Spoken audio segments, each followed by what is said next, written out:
Hello, everybody, and welcome to the latest episode of the Analytics Are for the Nerds. We have Mike Leone on with us tonight. We got a lot to talk about. Let's go. Pick it up, pick it up, pick it up, pick it up. You see the drippy, I'm fitted up. Hop in my car and the giddy up. Secure the bag, yeah, I get the bus. Pick it up, pick it up, pick it up. What is your day looking like right now? Just Philadelphia cream cheese. So my wife asked me to stop singing Wonderwall all the time, and I said maybe. What does a nosy pepper do? What? It gets jalapeno business. I need it forever. She had a life, Louis. She's a person. It's not about you, dude. Happy Thanksgiving, everyone. What's something we're grateful for? She didn't understand inflation. I got $5 for every Christmas in fucking 1984. It's 1994. You hang out enough. You copy each other's facial hair and the double mustache and that is fucking gross. So welcome. I do want to be clear though that I have earned one, and Lou is depressed. There's a big difference. Lou is still trying to convince 16-year-olds he's cool, and they keep telling him they don't want weed from him. They can get it from anywhere. So, there's a difference between mine and his. And it's back. Oh, he's gone again. Ryan's internet gone again. Allie's not here today to make fun of it, but I kind of accidentally. Here we go. He's on his phone. Hey, Ryan. I was just saying the mustache is back, and Allie's not here to make fun of it. I don't know if it will still be here by next week when she is back. It was kind of Leone. You look like you don't really grow a lot of facial hair ever, but have you ever done the thing where you try to trim it down and then you just did the one thing where I nicked the whole thing, so I had to shave it all down, and I was like, well, if I'm going to do it, I'm bringing the mustache back, and short term probably, but we'll see how it goes. How are you, Mike? I'm doing well. How are you? I'm doing good. You don't call, you don't write. We had anytime I text you, it's like a month. The most random time, I'll forget. You'll text me. I'm like, oh, Leone wants to do something, and then I remember it's you texting back something from a month beforehand. The last time was the most insulting ever because you were gonna get back to me about a date to be on, which was tonight, and the only reason why you texted me, and you told me this too, is that you and Ryan were golfing together. Yeah, made me thank you, man. Made me thank you. I was like, oh shit, I never texted him back. So you threw in the fact that I wasn't invited in the golfing encounter. You remembered you didn't get back, but sure. I'm glad you're here today. Rye, how are you doing? Minus the wonderful internet connection at your house. It's not the internet connection. It's your computer. It's got to be. It is. Yeah, it's my computer. I was trying to blame the wind. I thought maybe it was because it's so windy outside. It's messing up my Wi-Fi, but I'm here nonetheless. It's a very weird angle. I feel like I'm I got the vertical view and whatever, but I'm here. So let's talk some NFC North and a lot of news coming out of some trades. We got Sky Moore on the move. I mean, a lot of big moves coming on. I see that. As we were just coming on, I saw the Sky Moore move. Vele was for a 4th and a 7th, wasn't it? Yeah, it was a crazy price. What is going on? I was talking about that Saints today too. I don't understand the I'm going to say it wrong. Shuck that pick at all. It just made zero sense, especially when it's all obvious that they're pretty much trying to tank this year and probably tank for a quarterback next year. I just don't get. You're basically just wasted a 2. You could have got a little bit of a head start on the rebuild, and now they're getting rid of a 4 to 7 for what is happening there. Can they? Yeah, for a journeyman wide receiver, 4th is it's not light. So no, that's cap. I mean, what did Pickens get traded for? What was third? it? Third, right? Pickens Yeah. was a third. Yeah, I guess a third and a fifth. Oh no, We but then we briefly just mentioned it, right? Mingo went for a second too, didn't he? Oh no, did he? Mingo some of the didn't go. receiver trades make no sense. Like it's I understand the contract and stuff plays a role in the trade compensation, but yeah, Mingo and Dotson went for kind of ridiculous prices relative to like Pickens and Metcalf and some of the other guys. As Bills fans here, and we just mentioned it like for 1 second before we came on, but that gets me a little bit excited about the Curtis Samuel thing. And I think it's something that people should be outside of like Bills fans, which I think we just want that open roster spot and the money. But like, I don't know if he goes to Washington or San Fran, like he becomes fantasy relevant for sure. And because of, I think teams knowing where Buffalo is with that, if they cut him, they only make like 400,000 room. If they trade him, it's like a 7 million. I mean, it's a huge difference if they trade him compared to cut him. But like, I tweeted this today, like, give me a trade where we send like a fifth and Samuel for like a seventh back just to free up that 7 million. Like I mean, they need safety help. They need cornerback help. But I wouldn't be shocked to see that. And if a wide receiver needy team picks him up, doesn't he become at least on your radar for fantasy? I don't know. He's 29. He keeps getting hurt. It was pretty bad last year. I think it's probably a tough hill to climb to get like seriously fantasy relevant. Yeah, I think you're just asking this because you have like probably like 6% Curtis Samuel bags that you have from like early best ball drafts that you're trying to resurrect them. You're just hope casting. I absolutely don't. My only interest is for the Bills to free up 7 million and use it for anything in the secondary after watching what they've had so far. But we won't talk too much Bills. We did a few weeks here where we broke down every other division, the NFC.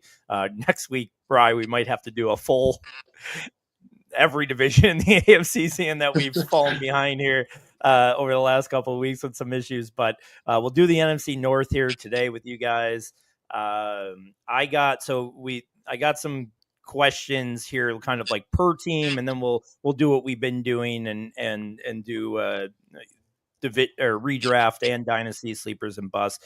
But I'm going to start here with a question about the Lions, and Mike, we'll start with you. So at least like one, if not more, of those top four Lions, Laporta, Williams, ARSB, and Gibbs, are not going to justify their ADP, right? Like at least one of those, maybe two, maybe them all. But who's your most obvious choice not to, like, that you're most worried about when you're talking about the Lions? For the top four guys? Yeah. I honestly kind of like all the top four guys. I'm probably like most worried about Laporta, but that's sort of the easy answer because tight end's so volatile. But I've drafted a good bit of Laporta. But I think, they're going to score a lot less this year. They're just going to. They led the league in points per game by like 2 to 3 points last year. So that's going to regress, but they might have to throw a good bit more as a result of some of these game scripts being a little bit more normal, which for the pass catchers can at least offset. So, God, it's hard for me to pick one because I kind of like all of them. Like I think the market actually kind of undervalues Amon-Ra where he goes, like slipping into the second round a good bit some of the time. I just think he's really talented. I guess maybe Jameson Williams or Laporta of the two. I think Gibbs and Amon-Ra, even though they go super early, like are pretty deserving of where they go. Rye, any thoughts? No? Okay. I mean, he's got his phone out of the habit.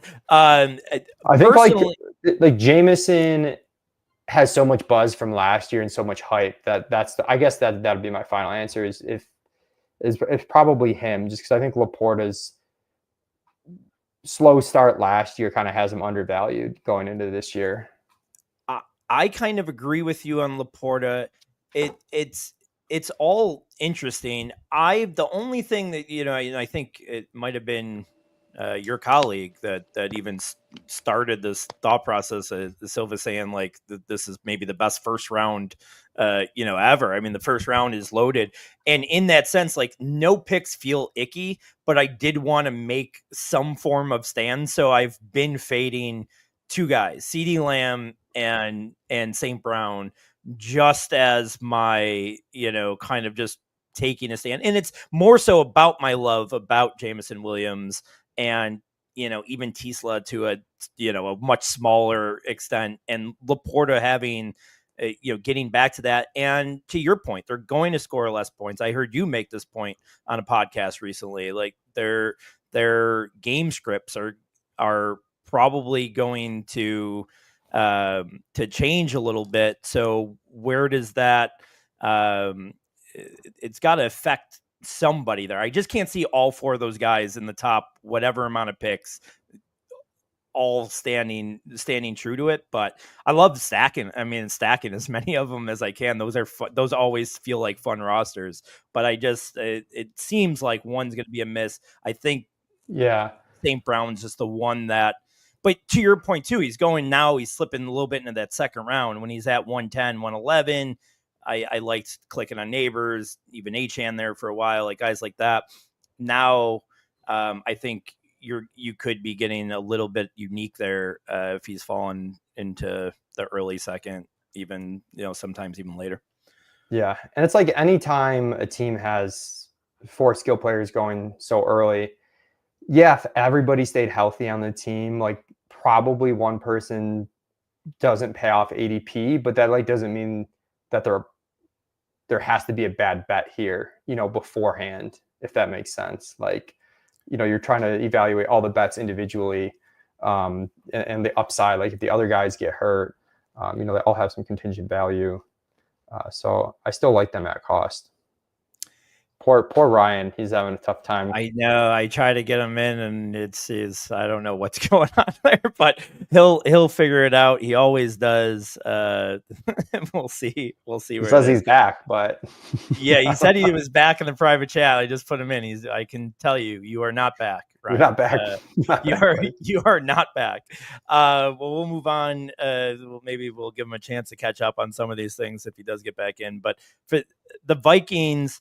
I think there's a lot of questions here that I could have asked, and I think some of that will be talked about here later when we get into the other part of this. But I think the most simple question here, and the one that a lot of people are split on, is how that backfield turns out. And they're going right next to each other ADP wise. Which one are you leaning towards? You think that they both can get enough role where they both pay off, or are you avoiding it? How are you dealing with their backfield? Yeah, I mean, in best ball, I've been kind of taking both, like whenever they fall past ADP, and like really haven't been taking either before ADP. But it seems like Mason, for whatever reason, in my ongoing slow draft, seems like he's been starting to slip a little bit more. For a while, Mason had actually flipped Aaron Jones. I think it's right that Aaron Jones is ahead just because the pass catching role, and I do think he's more the 1A and Mason's the 1B, but it's complicated because the high value touches are probably split a little bit, with Jones getting more receiving work and Mason getting more goal line work. So it's tough. The costs are cheap enough though, and I think the offense is going to be good that I don't mind taking shots. I think in home leagues, Mason's probably the pick. Like the ADP gap in home leagues ends up being a lot wider, where kind of the casuals are defaulting to Aaron Jones, whereas the sharps have it a lot tighter.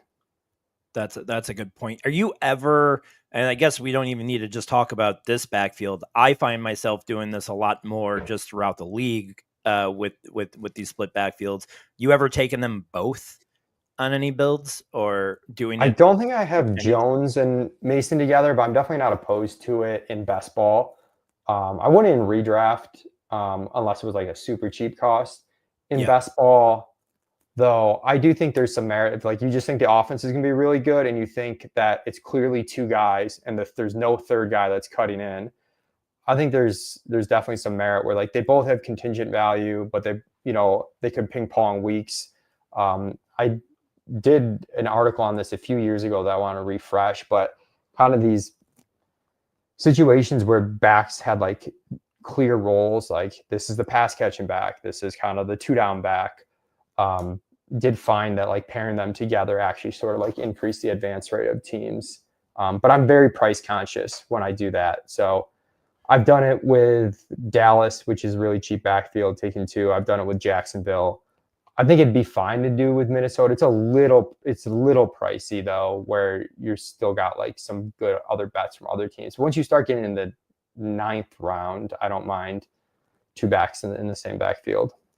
I think Jacksonville's a fun one because obviously there could be a trade there, and then and then you could end up with 2 starting guys, so I like doing that a lot with Jacksonville. I found myself doing it so much. The cheap the cheap Houston guys, I've done that a little bit at the end with like Chubb and Marks, and even kind of mixing in a little bit of Pierce lately. So I don't mind doing that just because I'm considering mixing dead. But I'm all Mason. Like I'm probably comparable. I got 95% of Mason and 5% Jones, and that's just kind of been my. But that's a lot more an underdog, where I think in PPR, I think you could maybe justify it being a little bit closer. But I am pretty confident I'm making that stand that Jones is probably dust and Mason's going to be good enough to take over, to be perfectly honest, and Jones has the injury concerns. So not that Mason went up, but younger. Oh, here we go. Ryan Mira. Happy camper. It's starting to be the look. This is just your look lately, just disappointment.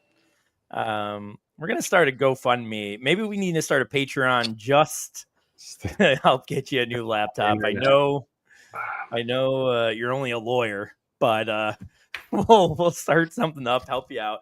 You got to play a little bit of catch up here. I will.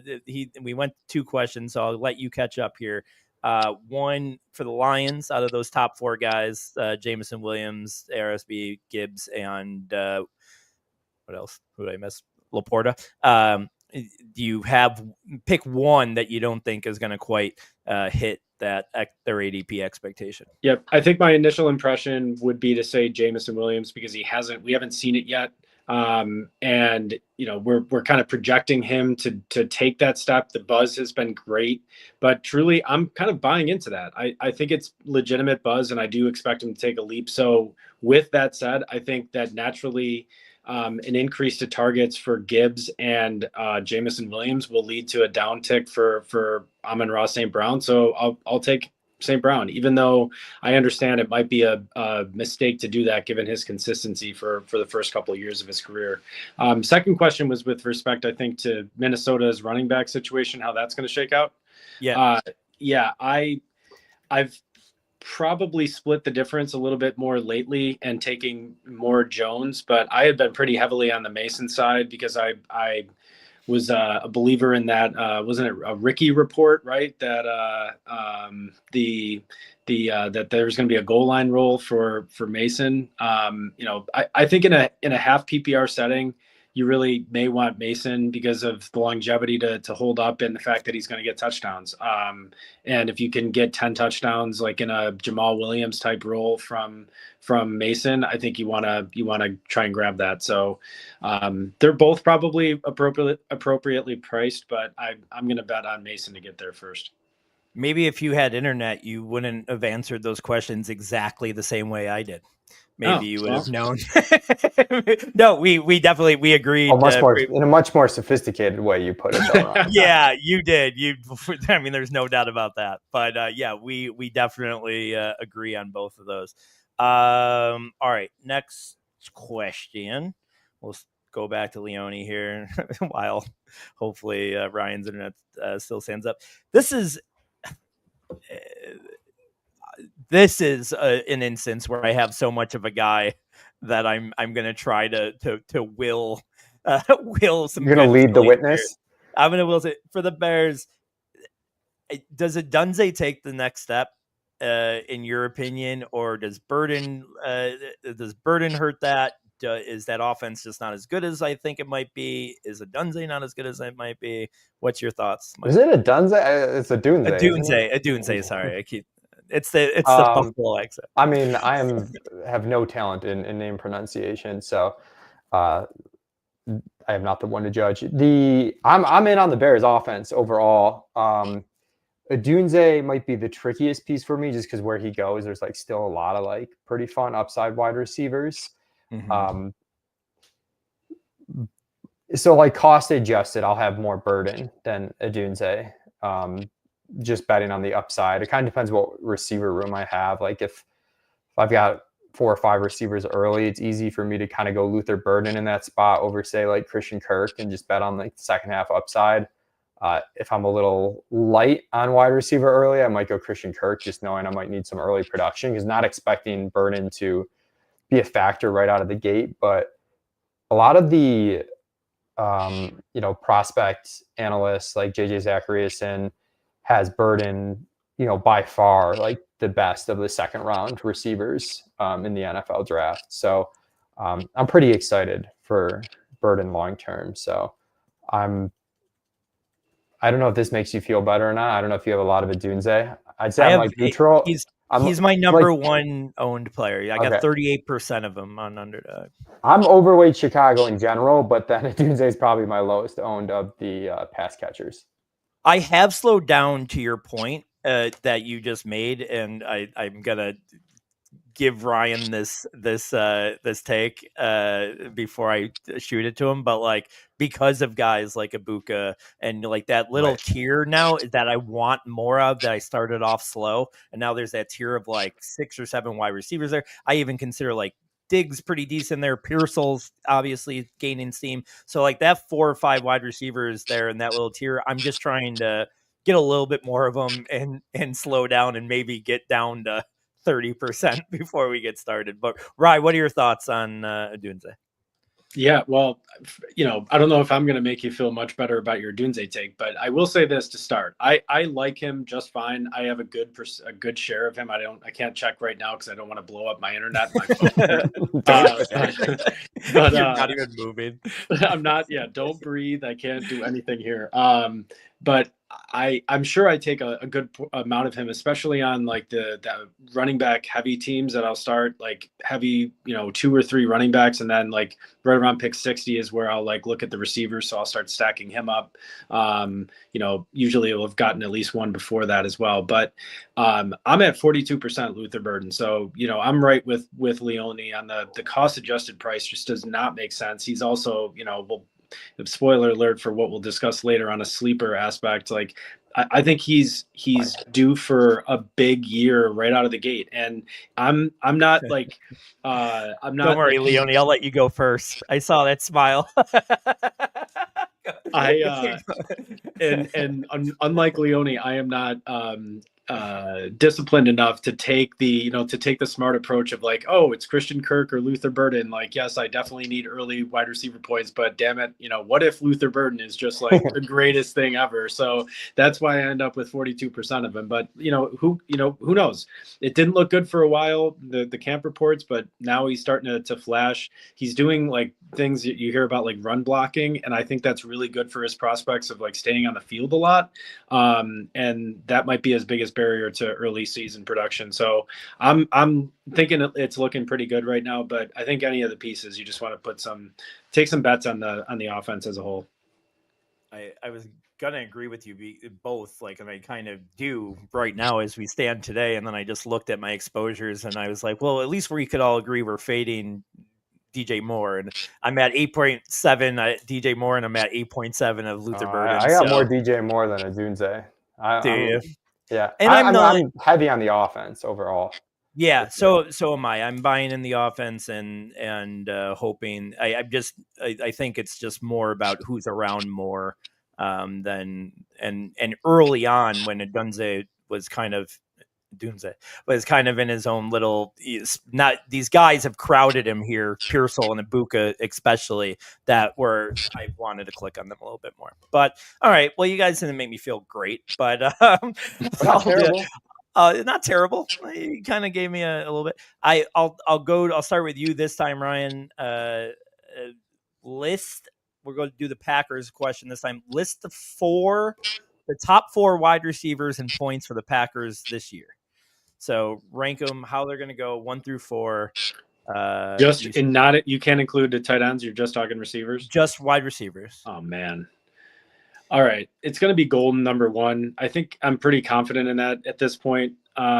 Just with some of the bad things that have been happening around Reed, I'll still take Reed second because I don't think Dubs is going to get there on volume, even though he's going to be out there and run a lot of routes. Then I'll take Dubs third, and I guess we'll go Wicks fourth because I don't think Watson's going to be healthy at all during the year.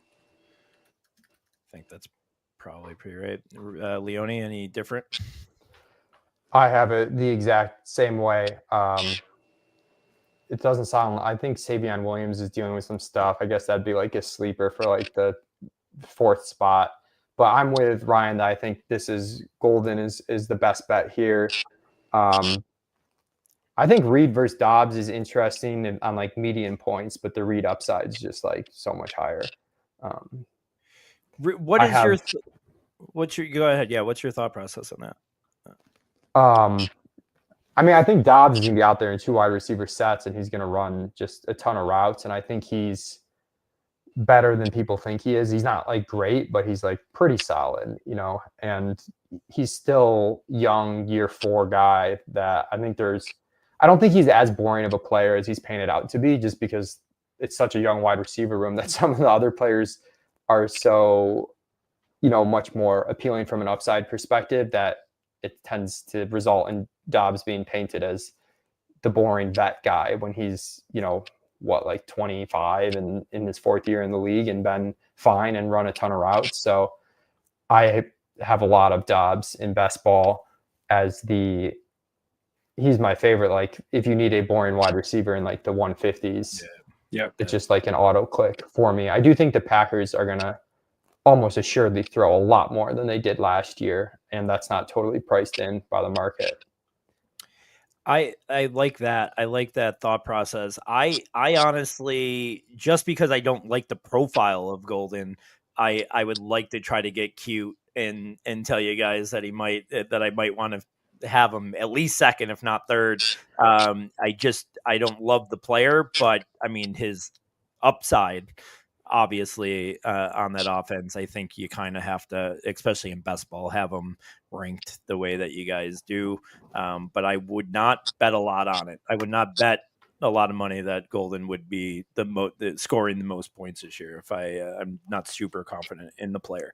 All right, let's do this now. We'll go through we'll do a division redraft sleeper, bust, dynasty sleeper, dynasty bust. We'll do one at a time. We'll start with our guests. Leone, who in the division is your redraft sleeper? I went with Golden. With redraft, I was thinking home leagues where he goes a little bit cheaper than the sharper best ball market. And, with that's a very banged up wide receiver room. We've got a few wide receivers. We have a few fun wide receivers where the camp hype has been really good for them, and all the injuries have broken well. Ricky Pearsall, Emeka Egbuka, Matthew Golden, everything's kind of breaking right for these 3 players, and the camp hype's a little bit out of control. So, but that might not, be totally reflected in redraft ADP. So I'll go Golden as my top sleeper in the division. Rye? All right, I'm going to go deeper here. Very often an 18th round pick might sneak into the 16th or 17th round these days, but I'm going to go Isaac Tesla. He's a 3rd round pick, and this is only, I think, if you have an injury to one of the 3 of JMO, Amon-Ra, or Laporta, and to open up this opportunity. But I'm taking shots on Tesla at the end of drafts, just even for, like you said, possibility that someone's injured and he's the one that's taking on that role, in weeks, in the playoff weeks, something like that. So he's performed pretty well. He was totally off my radar from a dynasty perspective until, the draft happened and he gets the third round capital. But I think he could produce this year. He's worth a late round flyer on some of the teams that you have Goff. Mine is JJ McCarthy. I really haven't understood that ADP like all year. It just doesn't. I mean, Sam Darnold was the ninth best like fantasy quarterback last year in that offense. Quarterback guru. I think he, as a per coach, I think he's better than at least the profile is better than Darnold. I'm excited for it. The only reason why I probably don't have as much of them as I want is you kind of have to have one of those early targets to click on him later because he goes so late, to where if you decide, oh, he's got, you got him a good value and you don't really have a Viking, it's hard to, he doesn't have one of those late target guys that you can draft after him or whatever. But I think he's got really good upside, and wherever he's going, QB 19 or whatever, I think is really low. All right. Redraft bust. We'll start with you, Ryan. Redraft bust. I am going to go with Aaron Jones, just to piggytail off this conversation. I mean, yes, this is coming from someone that in best ball has a decent amount of them because he can still, pay off. But especially in like a redraft, setting, I think you're going to want to avoid somebody like this. I think he's going to the tread is going to run off the tires by the end of the year, and I just kind of expect him to fizzle out. So that's not a player I want to be, spending a 7th or 8th round draft pick on. So, Leone. Yeah, I am bullish on this division overall, but for redraft home leagues, I think Jared Goff goes too early. So even though I like the early skill players, I think if they get hit with some touchdown regression, it's going to affect, the quarterback the most, because the touchdowns matter most. Some of these other guys can make up for it with, some more concentrated volume, some more receptions. But Goff, isn't going to make up for it in yards if he loses a lot of touchdowns. And I think we see this every year where the pocket passer that ran pure on touchdowns the year before is overrated the next year, and then vice versa. The pocket passers that ran bad on touchdowns are undervalued this year. So I'll go with Goff.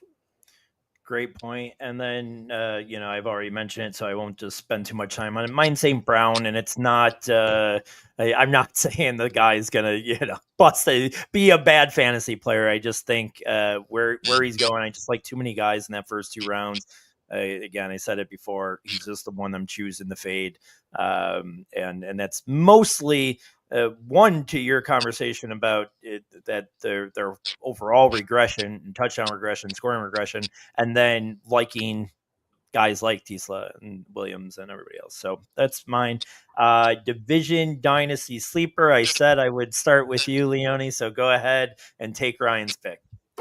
Yeah, Luther Burden is the pick here.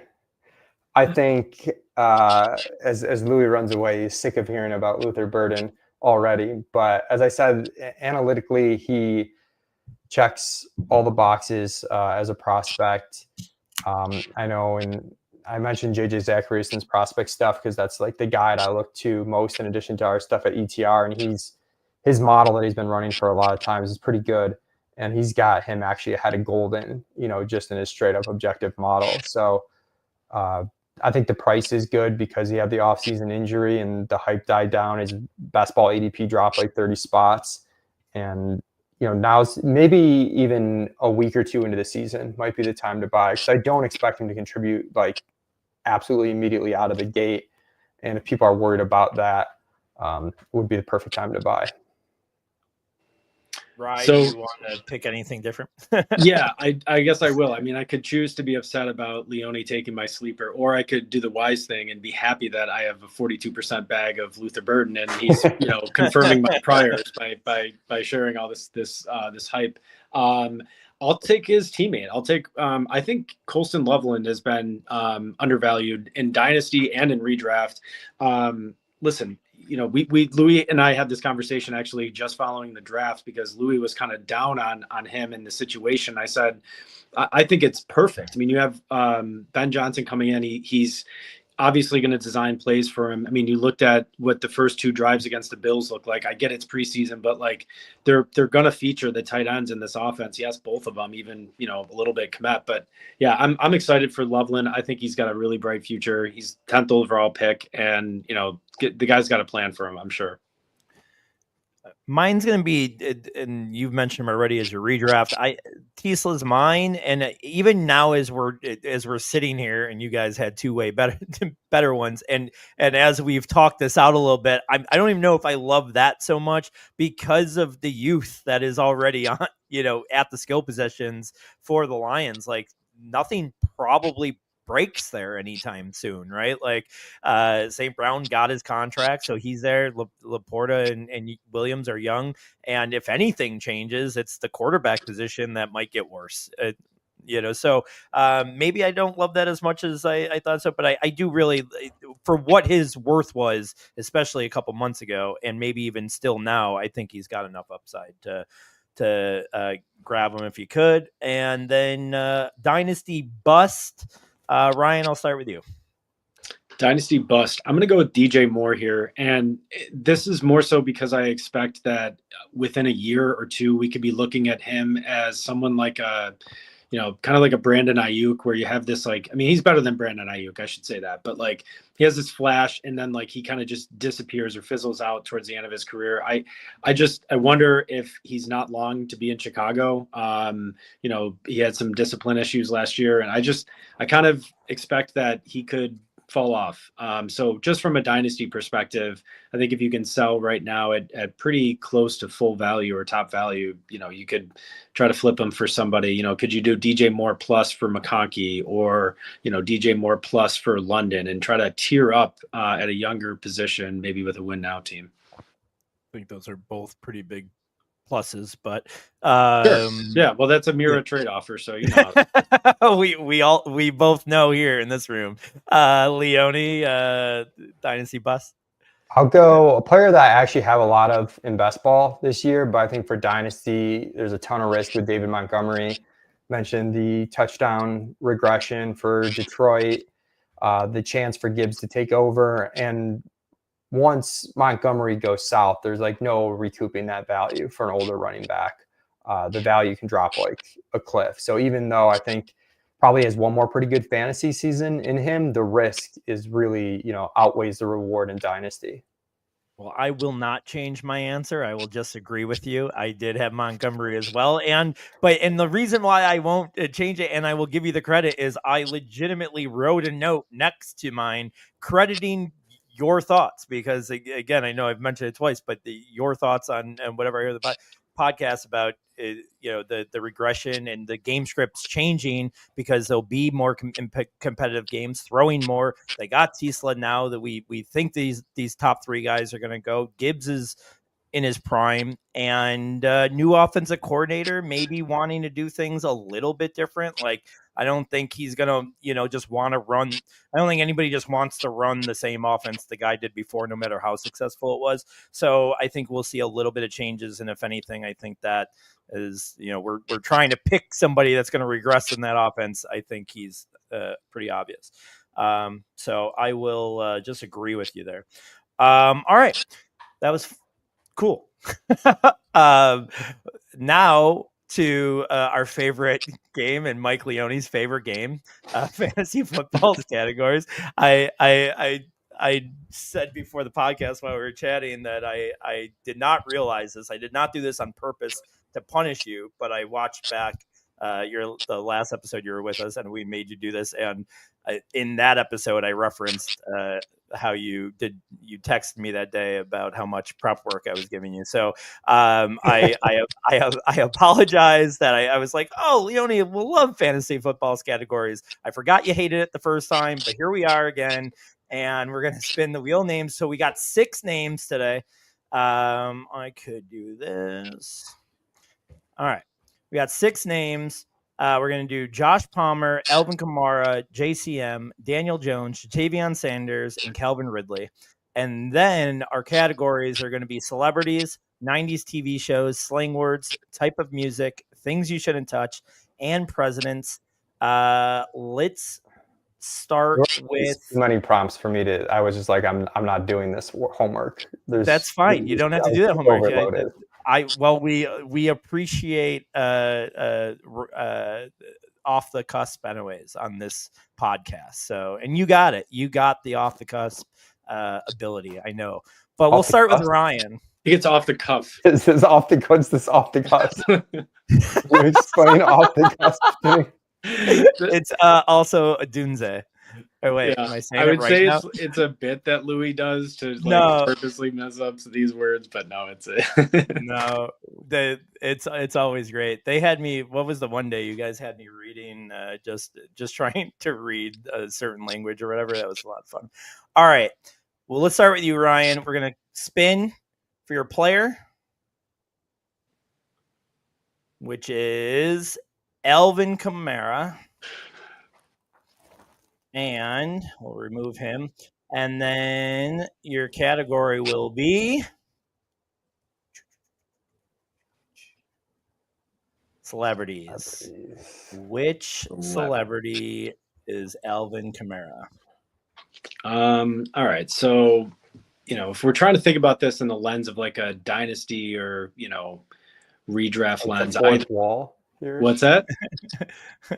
This view that Louis got up. Sorry. Oh, it's like the Matrix. It's like sorry.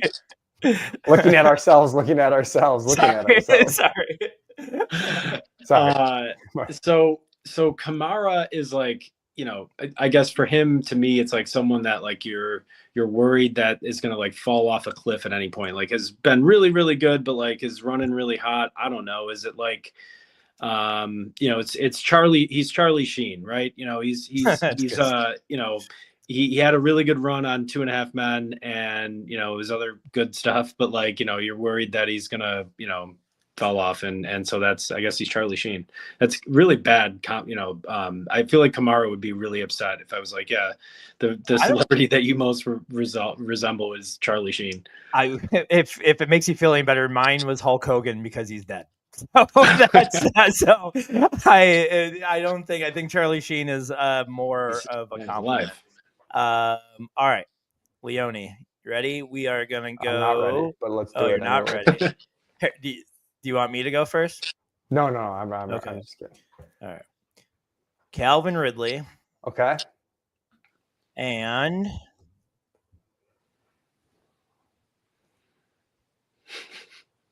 don't give me presidents. I didn't want presidents. Now, what I feel like you on the show would probably know the most presidents, but you're like, I know presidents, but I'm trying to. You don't have a good one to compare.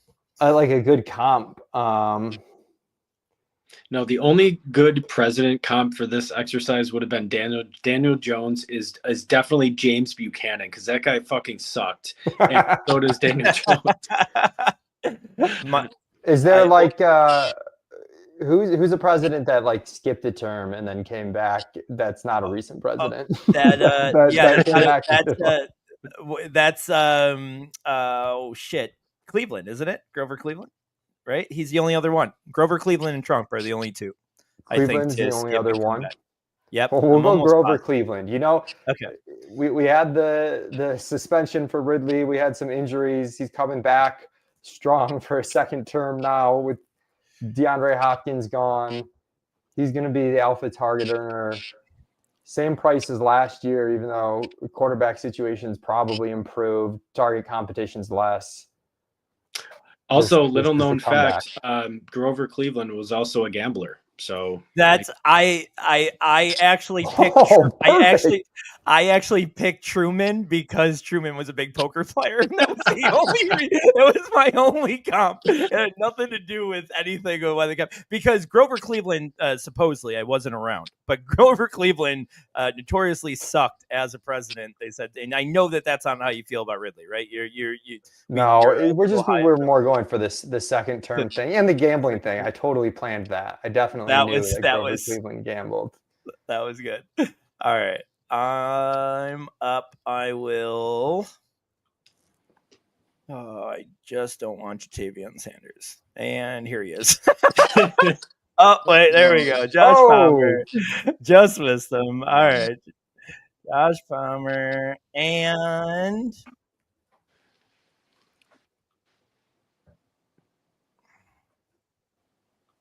type of music. All right. I got a decent one for this.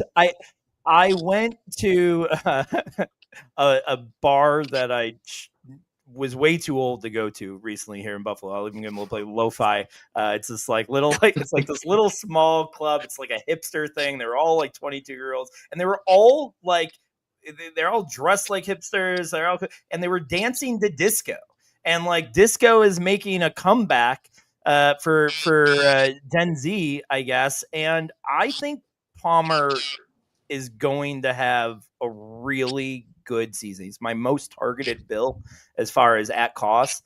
I think he's going to be a guy. Bean loves him. This whole thing with Gabe Davis a little bit scary because it's like Josh trying to bring back the band, and I don't know if that happens at all. But I think if this is the wide receiver room that they run with, I think touchdowns alone, I think Palmer will do well on. I think he's going to have a little bit of the disco thing is. I think he's coming back. I think he's gonna have a good bounce back year. I'm really intrigued by what he has. So I like that. All right, Ryan, ready? Yeah, really want Daniel Jones here. After I picked the names, I was like, Jatavian Sanders is so boring. Oh, this is a not boring name though. Mm-hmm. Jacory, Krosky, Merritt, everyone's first love, and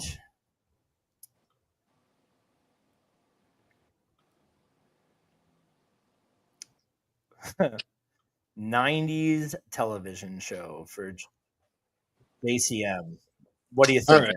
So as a recovering Kamani Vidal addict from last year, I am one to get smitten by the late round running backs. Okay, so take this all with a grain of salt. But I mean, JCM, the guy is very clearly Seinfeld. He's already the GOAT of sitcoms.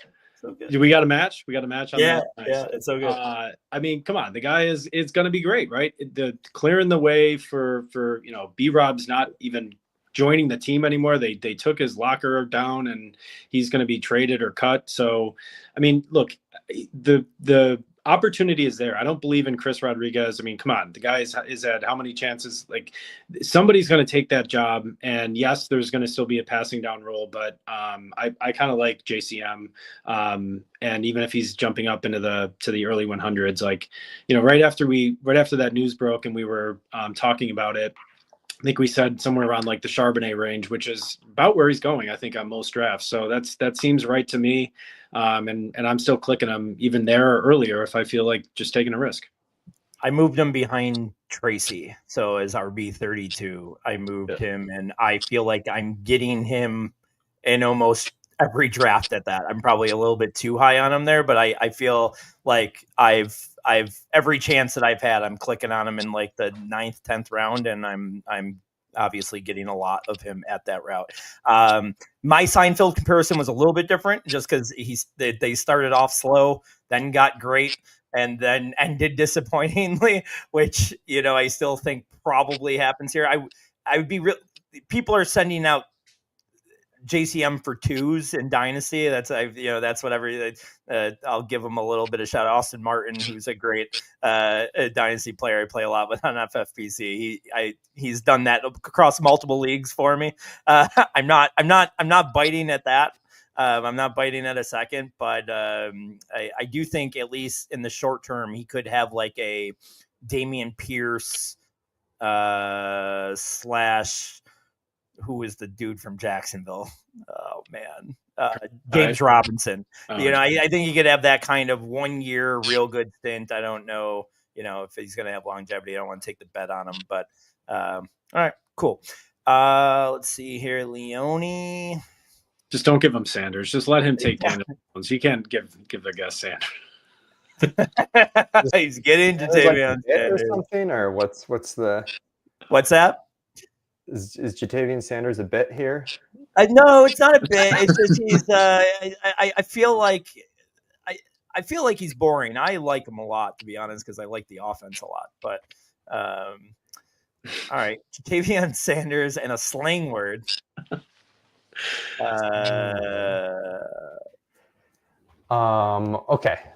Okay. Let's think about this. I'll just go damn, because damn, you're making me talk about this boring ass shit. You could use the opportunity to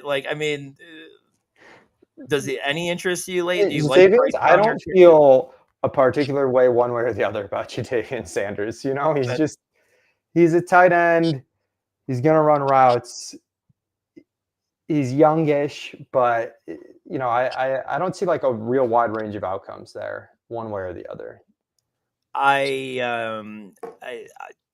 ended up having a decent amount of them because I want to kind of bet on Bryce Young and that offense a little bit. And so again, that's another situation. I have a lot of Tet, but it's one of those situations where I build a lot of teams kind of strong tight end. I have a lot of Bowers, so he's like the perfect match late on a Bryce Young team type of thing. So I have a decent amount of them, but to your point, I'm not overly excited. He's just blah. But you get to talk about Daniel Jones now. I get to talk about Daniel Jones. It is I would have things that you shouldn't touch, and I think the best one for that is that one piece you shouldn't grab in the Jenga board is what I feel like Daniel Jones is, because he's about to fall down. I think this whole situation, I'm not sitting here and saying Richardson was going to be great, but it's being dealt with horribly. The fact that he's just took his stand and it's like, oh yeah, this is our guy for the season. I still don't mind, even after all that, like, I still probably will invest a little bit in Richardson this year, and that's more so just expecting the coach to be fired and the new coach to come in and make the change at some point mid-season, because I just don't see DJ working out. I was always really kind of bullish on him, and I feel like this could be a Darnold situation, right? Like, he just has always been around trash. Maybe he goes to the right situation and he does better. This isn't much better of a situation, right? Like, it doesn't feel that much better. So I think he fails, but he's probably better for the skill positions, I'd assume. I think that's probably a safer bet. So for this one, I would have went with Daniel Jones as Mercury, because it's like a shiny object, but then if you touch it, it's definitely going to kill you. So, yeah. I will not be having a lot of him. I don't want to make that bet. I have enough of Richardson in Dynasty, and even like a little bit late, like just expecting him to still kind of win this. I'll give Crack Rock a little bit of Crack Rock's been calling it since like June that he knew that Daniel Jones was going to be the starter there this year. That guy's always got some inside information that no one else knows, and it's just some random dude that's just on Twitter. But he did call it. Jesus, Mira. Well, that was checking my notes. Get ready for the draft. Right? Oh, okay. Well, that was fun. I'm glad that we didn't kill you there, Leone, and even though you had to talk about Jatavian Sanders. Always fun to play fantasy football categories. We will close out with the happy place draft. Usually when I pick a draft topic, Ellie will be like, where'd you come up with this one today? And I've just been miserable lately. So maybe selfishly, I just want to hear some good examples of how I can get happy. So maybe you guys have some good ones. This could be wherever you want to take it. Is it a spot in your mind? Is it a travel spot? Whatever you want to do. But we're going to draft 4 rounds of a happy place draft. I'm going to pick the order here. It is Mira 1, Leone 2, and then I am 3, and then 4. We'll snake through 4. Ryan, Mira, what is your top happy place? All right, just in time to pull Louis out of some depression. I'm going to paint a picture for you here. You're sitting on your couch. You pull out your phone. You open that little dog app, and you go to the lobby of one of the NFL contests that they have, and you click enter the contest, and you see those 3 beautiful words: drafting starts soon. Oh, it's great. No waiting, no wait time. Your happy place is you join a lobby in Underdog, and it's your 12 out of 12, and that sucker's getting ready to go. So it's an underdog draft. So come on, that should bring you out of a bad place, right? Yeah, no, that's a very, very good answer. I think that definitely should probably be 101 on a fantasy football podcast. So that's fine. Leone, what do you got? I was going to say the balance between that being a happy place and a nightmare with 70 slow drafts is like you're teetering on like the greatest thing and the worst thing ever at the same time. I thought Mira might take mine, but the picture I will paint is it's 8 in the morning, sun's just come up, maybe there's a little bit of dew on the ground. You're on the first tee. Oh. Phone's locked away in the car or in the golf bag. You've got 4 hours ahead of you outside hitting golf balls, hanging with the boys. That's the happy place. That's really good too. I thought you were taking mine when you started with that, but I'll go. Yeah, 6 a.m. on a Sunday. I'm going 6 a.m. Yeah, that's it. That's right. I'm going out there 6 a.m. on Sunday. That little fall dew, that smell of fall. As a business owner, it's the only time all week my phone doesn't ring is on a Sunday morning from like 6 to 10. It's pure peace until I have to put in my 3,070 fantasy lineups during tailgating and don't talk to my friends. But for that 20 minutes period where I just sit there and take it in, there's nothing better than being out at the Ralph at 6 a.m. on a Sunday. So I'm glad I got that. I thought one of you two might take that. I got to take that first. And then I'm going to go really, I probably could get more specific here, but just an outside concert. Especially summer, I'm out at a concert 4 days a week during the summer. Like I am out for live music, and I've in my older age have learned to enjoy more types of music. So get me out with a beer in hand on a nice summer night, listening to music. That's pretty happy. Leone. That's a good one. I'm going to go, just trail running for me, just any nice trail, hitting the trails for a couple hours. Blocking out all the noise, like a little bit of running, a little bit of hiking, whatever you want to do. But that's a top happy place for me. You got a favorite within driving distance? I go to Chestnut Ridge a lot because it's close, but obviously like Letchworth's great. Spragbrook Park's pretty good. I've been getting into it more and more, so I've been learning from someone that did an exercise for 39 years to the last 2 years trying to reconnect. Never too late, man. Never too late, man. Ryan, 2 picks. All right, first one, it's going to sound weird, but I'm going to go with mowing the lawn. I always I am weird like that. I enjoy it. It's like, I feel like it's the closest I'm ever going to be to like being a barber because I feel like I'm giving my lawn like an edge up. It's great. I love it. Just put the headphones in and get a little workout in. It's nice. Then I'm gonna go with just patio beers, patio drinks in general, like sitting on a patio with friends, and it's like a nice day, preferably by water, and just having drinks on the patio. It's a happy place for me.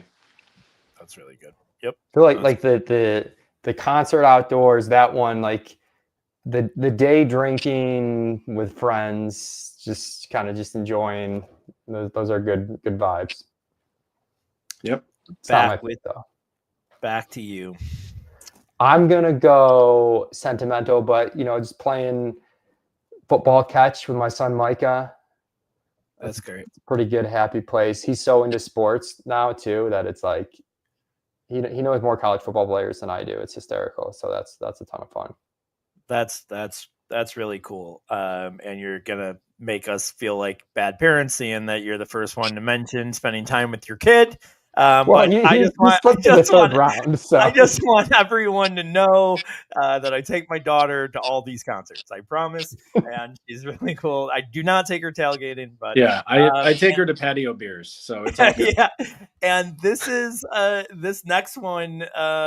She's not involved in either, but there is a, and I'm kind of between two things here, but they're so they're similar, but they're so far apart. It's sitting at a bar. I don't know which way I want to go. Is like, do I want to be sitting at a dive bar in like small town USA, or sitting at like a nice restaurant and eating well? I do think it's sitting at a bar. I'm going to go with the nicer restaurant, sitting at a nicer restaurant at the bar where the bar's full.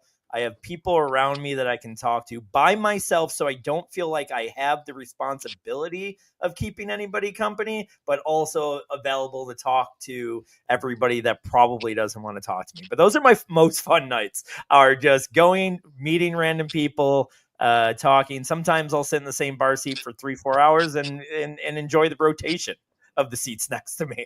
Sometimes I'll see 2 or 3 rounds, but those are fun nights.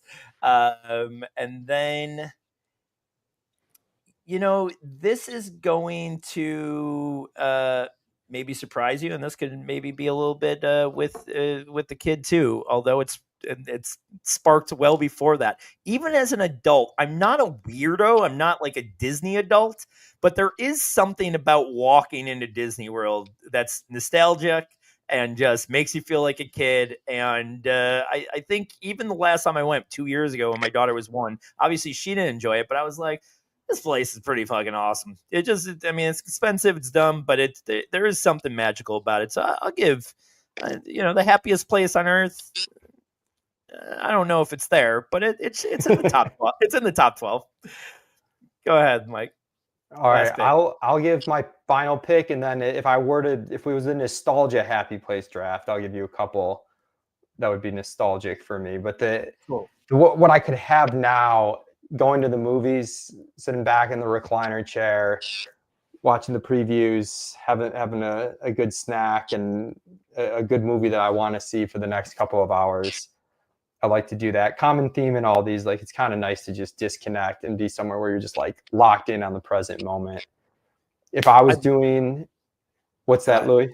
No, I love that you mentioned the previews, because I will absolutely not go if I miss the previews.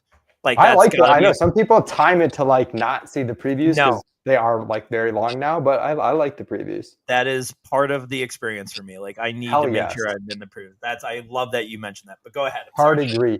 My nostalgic pick though would be Cardinal O'Hara basketball camp when I was a kid. Was the greatest week of my life. Like, I feel like if I could go back and relive a week of my life, Cardinal O'Hara basketball camp would be like at the top of the list. That was always so much fun.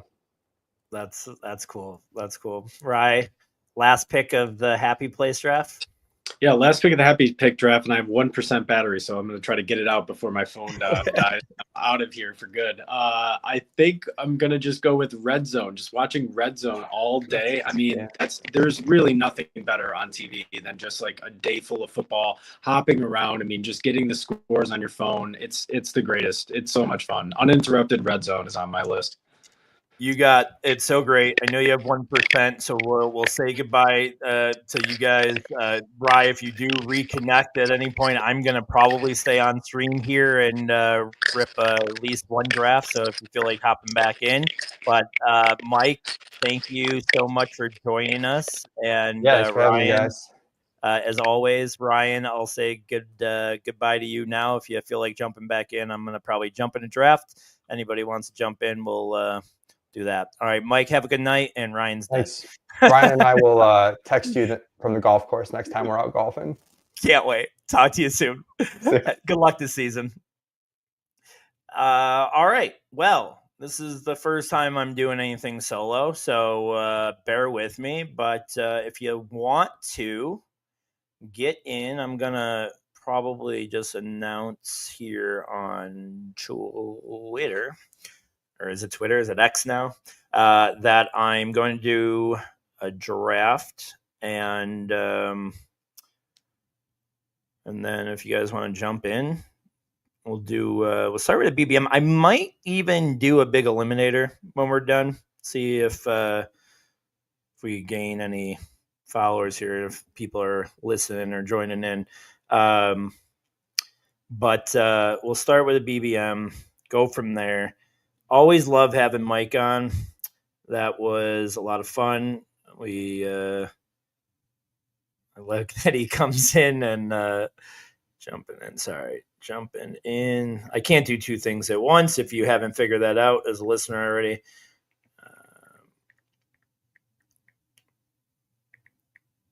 Okay. But always fun to have Mike on. Ryan will have to get his internet working here. When I did this off, stop screen. But yeah, real good points about we talked about it so much while Mike was on here, but I really like his points about what to expect from the Lions offense this year. A little surprising he still thinks those top four guys could all outproduce ADP with that feeling. But it sounds like, Goff, Montgomery are his fades there. But all right, well, let's get in. We're going to jump in. Where the hell is it? Did I go by it already? It has been a long day. We got to do the happy draft because I've been miserable. But we'll do one of these. If you guys want to jump in, I'm going to go ahead and click now. And we got a few spots left, it looks like. Maybe 4 if you want to jump in. 3.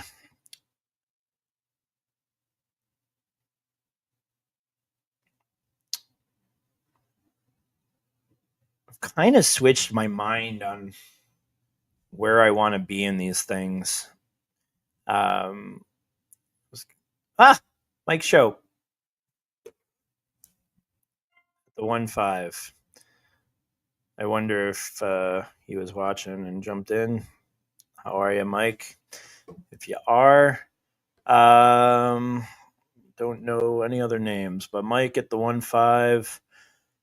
I like being right around here, the 1-8. I have, so you see my rankings here, and this has kind of changed this week.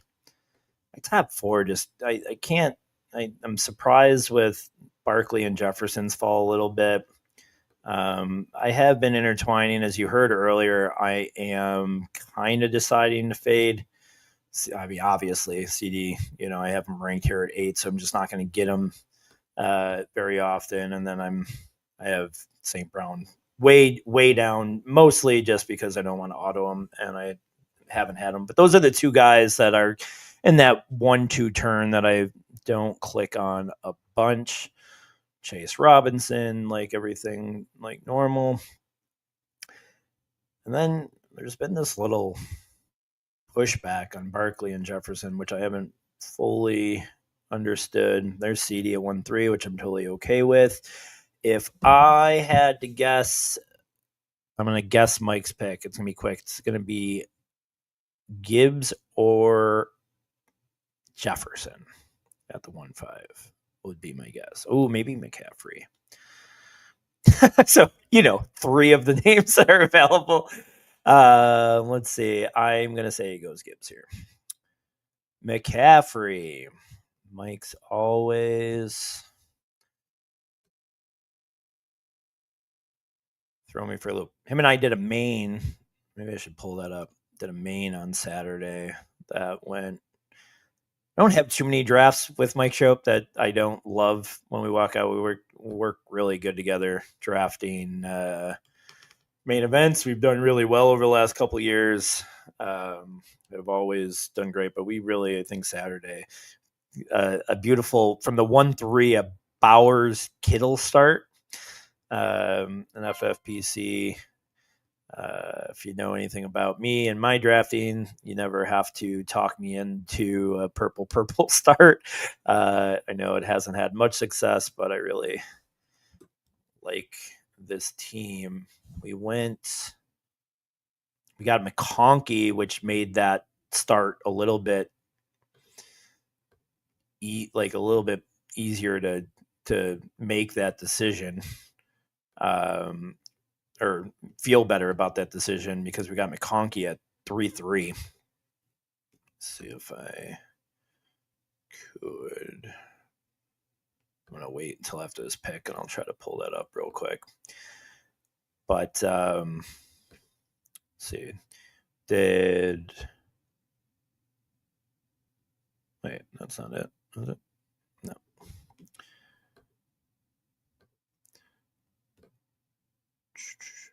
Bowers, Kittle, McConkey, Pickens, Ridley, Agbuka, Warren, Mason. Mason, we talked a lot about today. All right. I mean, I have 1 million. And when I mean 1 million, I mean 1 million Bowers neighbors starts. I can't stop. London's really good there. I really like London a lot, but I just can't stop drafting both Neighbors and Bowers. I love them both, and then they have the Week 17 correlation. So whatever, I'll take as many as I can, and then try to switch the teams obviously later on and do a little bit of different types of builds, but. Let's see if I could share this. You doing that? Okay. This is the main event that I did with Mike, who is in the 5 spot here tonight on the underdog draft. We're in the 1-3. Brock Bowers, George Kittle, Ladd McConkey, George Pickens, Calvin Ridley, Abuka, Jalen Warren, Jordan Mason, Charbonnet, Braylon Allen, Jaden Higgins, Dylan Sampson, who I'm still completely out on Junkins. I don't know if that happens this year. If it does it happen in time before, if Sampson's anywhere near good, doesn't that just stay that way? When Junkins have to really kind of work his way back into a decent role if Sampson's really good. So I'm willing to take that bet. And especially with the dip, this is after the Junkins news. So, we got him at 12-10. It's great.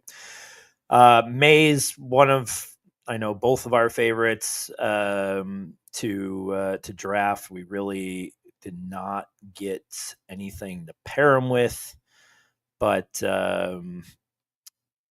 we did that. And then we have CJ Stroud, which neither of us felt great about. We got sniped on Herbert there at 14-9. We had McConkey. All right, back about to be on the clock at 3-8. And here, really wanting to do something stupid and do bully tight end with Kittle, but I'm going to just play it safe. We'll go Marvin Harrison here.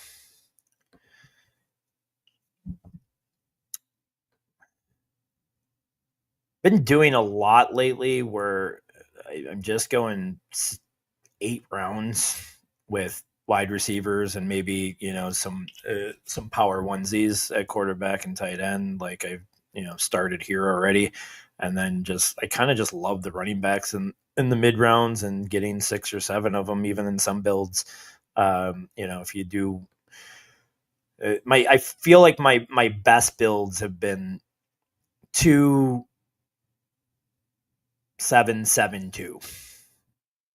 And that's usually all running backs in the middle rounds, all 7 of them. If I find a really good buy on somebody, James Cook here is interesting to me.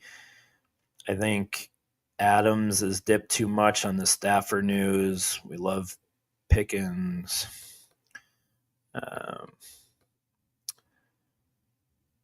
Brees's fall is getting interesting, and I got him at a like 6th round or something yesterday. Just no one wanted him. I think it was in one of the cheaper drafts, but I do not want Kenneth Walker. I don't know why I have him on here.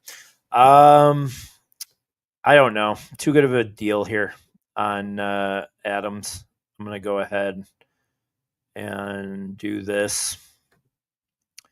41. I feel like that's it's really good, and it feels a little bit better. I love Pickens, so that's like not a knock on him. Just more so thinking that Adams is a really good value there.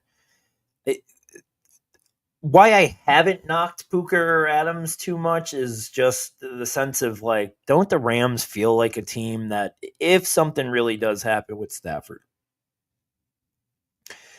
wouldn't they go get a Cousins or, somebody that can come in? Shope with the Jameson Williams pick. Love that. Shope starts. Allen, McCaffrey, Taylor, Jameson Williams. Running back rooms go. So total opposite build as I'm doing here, which is fun. I don't know. So many people talk about loving drafting early. I have found myself being much more comfortable. Of course, you lose the Igbuka and the Pearsall and other guys that you got values on earlier, but like it just feels very, very confident. You can feel very, very confident building your teams and your structures the way you want now with minimal risk. And I think obviously being the most clear about this close to the season about people's roles and injuries and stuff like that. I've really loved my teams coming out of most of these things recently. This is again just a great spot here just for wide receivers that I can't even really think about clicking on anything else. These running backs are all kind of ugly. Walker's probably becoming a steal at some point. Hubbard I don't hate, but RJ Harvey would be over him for me. And then, this tier is really fun. Pearsall, Dunze, as you heard me talk about earlier. Olave is fun to me. I like Diggs. And did Buka already go? Yeah, well. Metcalf at 56. Sure. Not a guy I have a bunch of. Like him just fine. It's just liking so many other guys in that little range better, so I don't have too much of them, but I like that. It opens up a little bit of I think Flacco could excite you a little bit more about Cleveland, so it opens up some of those possibilities. Like Judy a lot, which is here. Leone was big. Leone and Mira were big on Golden there in our conversation earlier. I just can't really get there. This is the format, right? If you want to take that stand, but I can't take them over any of these top 4 guys. I don't love Zay Flowers if I got down to, but I won't. If I got down to just those guys, I would maybe consider Golden over Flowers. But even now, Flowers at 65 Feels great. Oh man, do I just keep to steal the ship change? Do I keep on slurping the Dipperino? Is that the quote? Yeah, fine.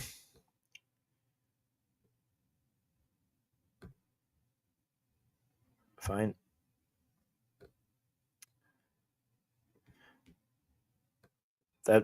That felt a little nasty, to be perfectly honest with you.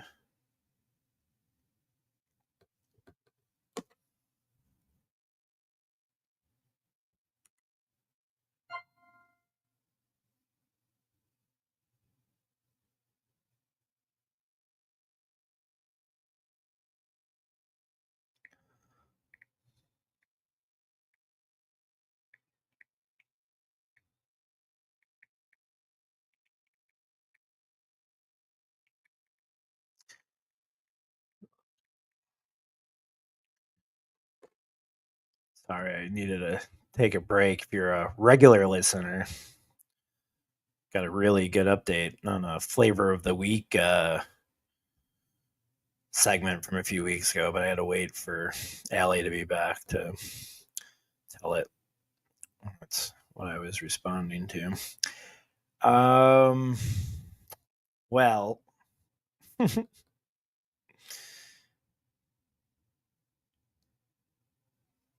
this is what happens is that everything kind of dries up, but Myers wouldn't be. I'm just gonna keep hitting it if I can.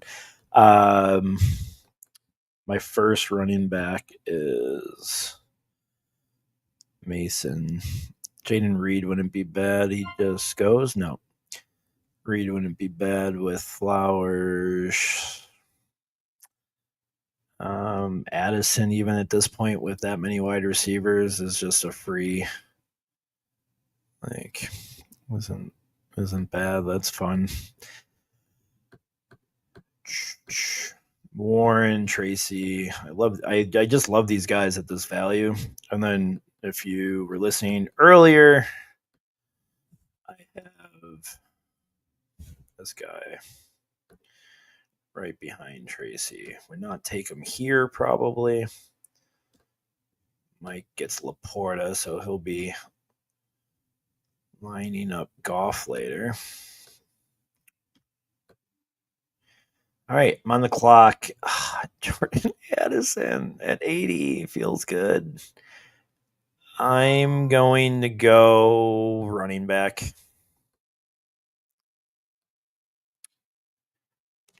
I like Jalen Warren fine. I got Pittsburgh with Metcalf. Doesn't feel great. Not going to lie.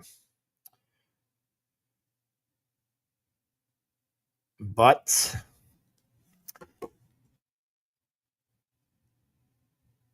I couldn't justify Addison there with nothing else. There he goes, though, at 82. Well, I'm going to get.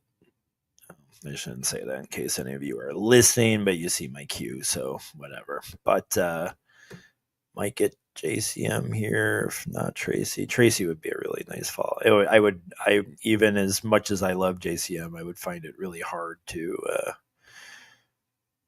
make that click over Tracy, and even Aaron Jones at this point is becoming.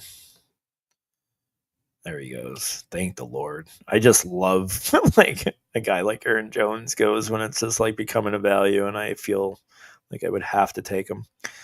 See, now this feels good. Already starting 5 wide receivers and Bowers, getting Tyrone Tracy here in the 8th round at 89 feels good. So through 8, I'm Neighbors, Neighbors, Bowers, Harrison, Adams, Metcalf, Zay Flowers, Jalen Warren, Tyrone Tracy.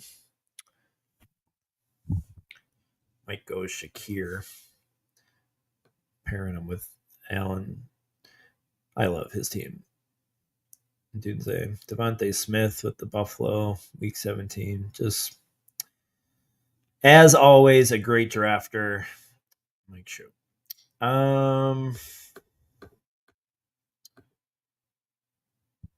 This is probably not great for the audio listeners. All my ums. Again, my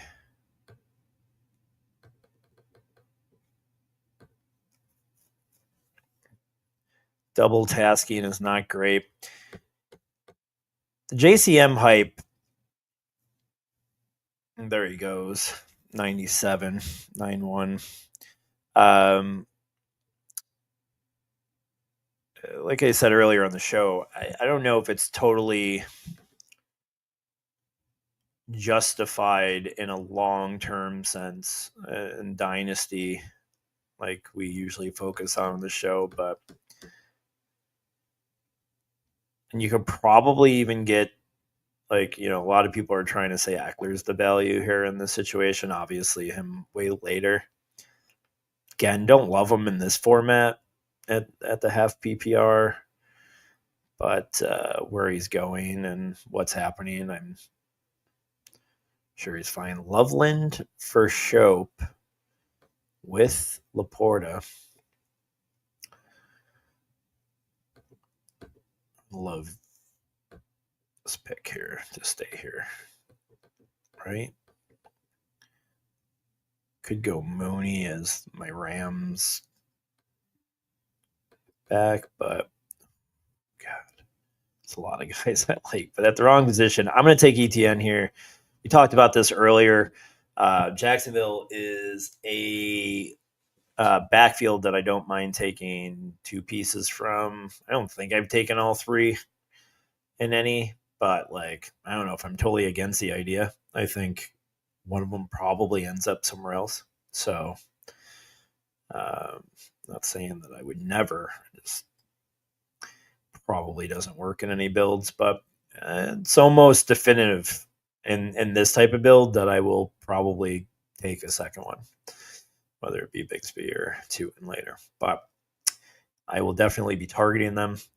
Quarterback options here. My first one would be Kyler with Harrison. After that, it is not good. It's not good. This might be a team where I try to get like two mid-range QBs and maybe go dart later with Tracy and Neighbors. Let's see. Godwin, Ayuk, Prescott here in the 9-10 turn. Darnell Mooney goes at 10-3, so takes that week 17 callback here. I'm gonna get Kyler Murray at 113 to pair with Marvin Harrison, and that's kind of a really big win for this team. Because I was gonna hurt for quarterback options, or have to try to figure out some other way to stack if that didn't happen. Because they got Neighbors, Harrison, Devontae Adams, Metcalf, Flowers, Bowers. Flowers and Bowers. That's what I'm definitely naming this team. Kraft, like a lot. There goes shooting the Shope. Judkins at 10-6 here, 114. Right after I pick Kyler Murray, Judkins goes, I don't know. I think Scattegories could be a pick that I can make on this team. Have him and there goes Luther Burton. Just gonna try to see if I can sneak him. May ADP at 117, still on the board at 122 here. If he came back, there's some later options. Henry, Douglas, Kyle Williams. And I'd like him. I would be shocked if he got past Mike Shope at 125. Knowing that we are very like-minded on the player. McCarthy here coming up, QB 16, which I said I fully expect. I said earlier in the show I fully expect him to beat. Is just it's hard to take him when you don't have Hawkinson, Jefferson, or Addison, because there's really nothing else to pair with him at this point. Even if I had Mason, which I have on a bunch of teams, I would have been more inclined. But He goes Josh Palmer, which Mike Shope, I'm sorry, at 11.5 there. Palmer to pair with Allen. So that leaves Drake May, and then Drake May gets picked here at 126. So I'm on the clock. Caleb still available at 128 here. I got nobody to pair him with. I don't think I justify it. I think this is, I don't want to say a rare thing because I do it quite often, but I'm going to take Scattegories and be okay with it. Okay, I missed my pick. I get it. Move on. Okay. I don't mind mixing the backfields and having two guys from the same backfield. We talk about it a lot, but Scattegories and Tracy here. I mean, now we're through 11 rounds. Kyler Murray, Jalen Warren, Tyrone Tracy, Travis Etienne, Cam Scattegories, Neighbors, Harrison, Adams, Metcalf, Flowers, Bowers. Almost definitely needs to be a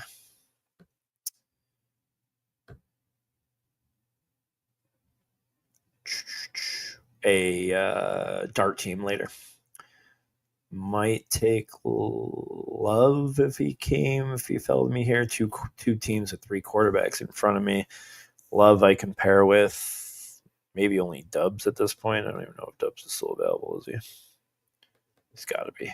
Dubs is behind here. So could do Love. Got Flowers. Do Love and Dubs. Love, Dubs, Flowers, Bowers. There's a theme. You like Stevenson a lot here too. I mean,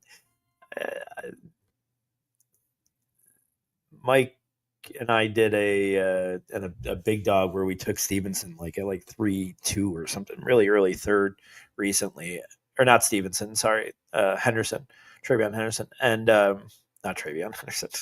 I know what I'm talking about. And I get the hype. I love the player for sure. But I did think it was a little funny that Henderson gained all that steam from a kickoff return. Like, to me, I was like, isn't this bullish for Stevenson, who I've been bullish on all offseason? So, oh my God, that would be so nice.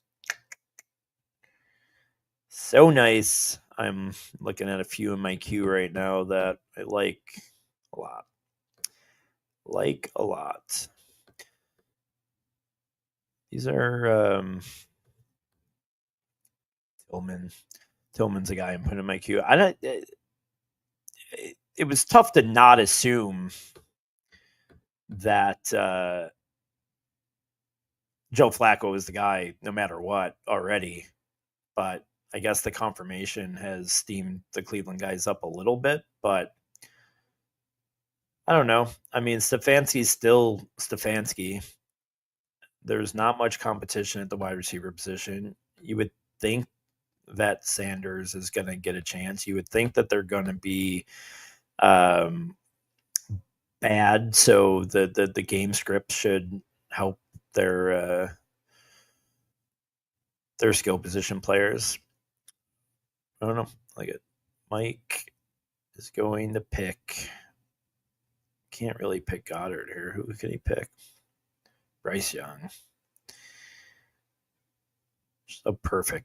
Oh, there goes Kyle Pitts at 150, who would have been a really nice here. But I did get Dubs, and gonna have to be happy with that.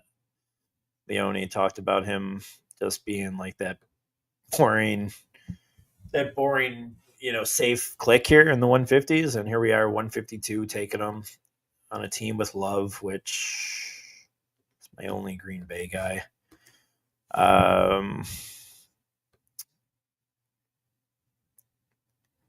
Marshawn Lloyd. I don't want Christian Watson.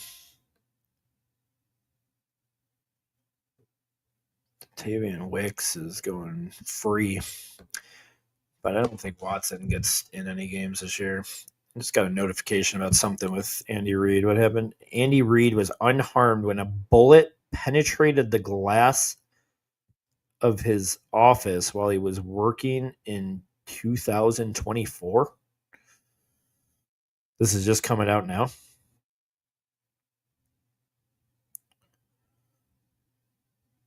According to a report, the shot was fired from outside the Chiefs facility in Kansas City, went through the glass of Reed's office, and lodged into a wall about 15, I'm not trying to laugh, about 15 feet from where he was sitting shortly after midnight local on May 4th, 2024. What the hell is he doing in the office past midnight in May?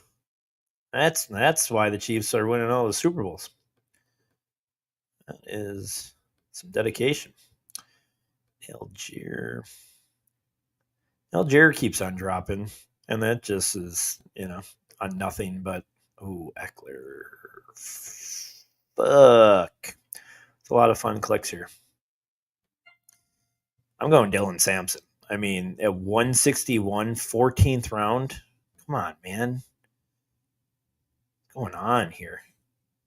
I don't see it for Judkins. I just don't see it.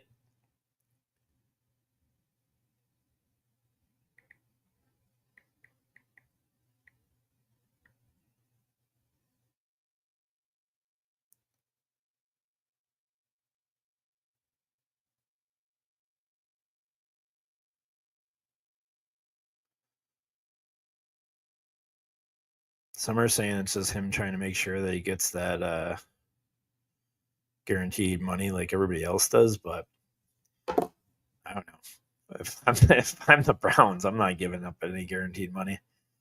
But they are the Browns. So they got that going for him, or he's got that going for him. It's almost a joke at this point.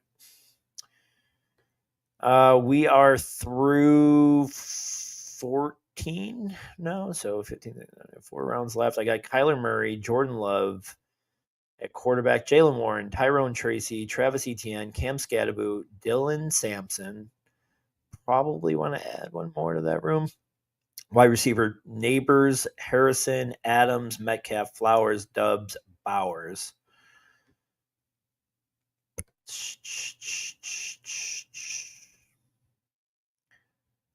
This is probably go there.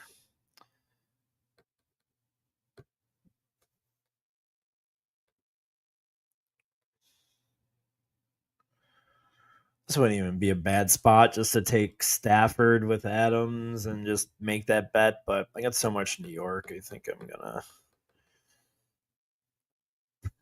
Ooh, this is the guy that I want with this team. Bowers. I feel like I end up going Mason Taylor so much with Bowers teams, even if I don't have anything else Jets really related, but he feels really good at value. Wandale 168. Do I just keep doing it? Am I really going to bank on the Giants this much? Fine. I'll do it. Who would have thought I would come out with 4, maybe 5? There goes Mason Taylor. Now that hurts. Now Wandale Robinson at 176 does not feel as good when Mason Taylor goes the next pick.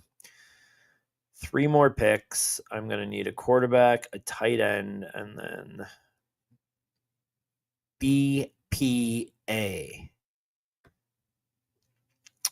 you're not down with the lingo, that is best player available. All right. I like that. Throwing some stuff in here. That's probably not horrible. No Cincy. I have no Cincy comeback. I don't like anything Cincy after top 2 things because Sicky feels a little icky right now with the Fant and injury news. I got to just go Dart. here in the 16th. I'm overdrafting him, but I really can't miss out on that at this point. Seeing that I'm going full Giants mode. All right. Got 2 picks left. I need a tight end to go with Bowers. Ooh, I got a couple options, I think. Couple options. That feels fun, but mean the mic. Feels fun. Do I take Theo Johnson and go for the ultimate Giants stack? Marshawn Lloyd is free. I mean, he kind of has always been, but at least he was going in the 17th, 18th. I don't know where I feel. I just always hurt this dude. I'm just gonna pull him. I can't trust that. Like other running backs here. Roshan, I have so much of him, but I still don't get the hate on him. Jerome Ford, it just goes 17-2. It's not bad. These back end running backs, like a month ago, seeing Chris Rodriguez goes here at 195. I kind of like that move. They seemed like there was a lot more options, right? Like Brashard Smith was clicking. A lot of people were clicking on Sanders. A lot of people were clicking on Roshan, Giddens, Brashard's. Oh, I already said Brashard Smith. Jarquez Hunter, Lloyd. All those guys have kind of lost a little bit of their luster, so to speak. There goes Miles Sanders. Sean Tucker's there. I love that. I think I'm going Cade Otton's on the board, which is crazy that I'm going to do this, but I'm going to go Harold Fannin with Bowers. And I got some Pittsburgh and some Cleveland. Now I got 2 Pittsburgh, 2 Cleveland. I mean, this team is I like it structurally. I just don't know if I love the players. All right, we're gonna take Theo Johnson out of there, even though Fannin. I don't think Fannin's a 0 though. Like Fannin's not as much risk. Fannin's not like a backup running back. He's gonna get some points. It is a lot of upside, but well. Michael Wilson sounds pretty nasty here, but I think I will take him here in the 18th round, pair with Kyler Murray. Take a look at the board here. See my final team. From the 1-8 started Malik Neighbors, Brock Bowers, Marvin Harrison Jr., Devontae Adams, DK Metcalf, Zay Flowers, Jalen Warren, Tyrone Tracy, Travis Etienne Jr., Kyler Murray, Cam Scattegories, Jordan Love, Romeo Doubs, Dylan Sampson, Wan'Dale Robinson, Jackson Dart, Harold Fannin, and Mike Wilson. Love that so much. What draft do you not come out with 7 or 6?